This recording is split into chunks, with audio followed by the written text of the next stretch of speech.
All right, so if we have this little defect and we placed, in my case, an etchant and a bonding agent, or you can do a selective etch and a bonding, or you can do self-etch, but typically if you're going to self-etch, you still want to etch the enamel to get the best possible bond strengths.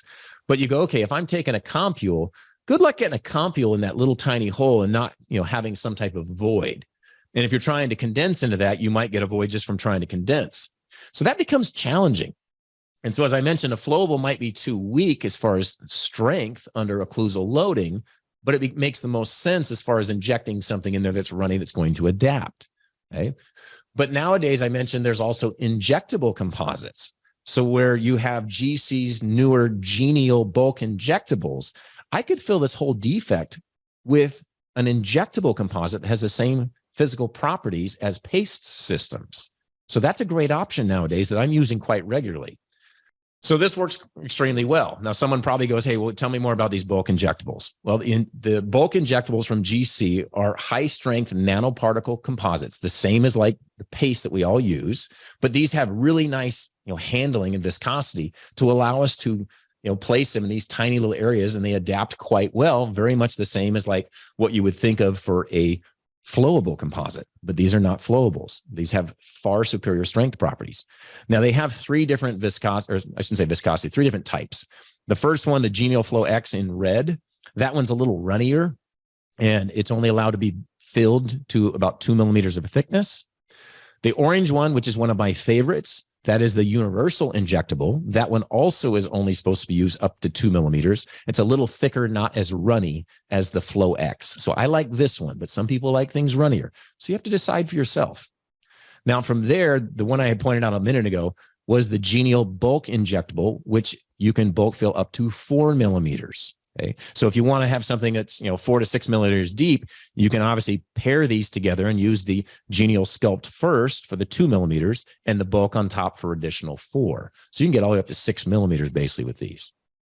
Now, what became interesting about the chemistry behind this, GC have their proprietary silane coating that has been modified over the years, such that where the particles used to not be thoroughly silanated in anybody's product, GC found a way to create what they're calling this FSC technology, this full coverage silane coating, to get more thorough, more complete coating of their particles, their filler particles within the matrix.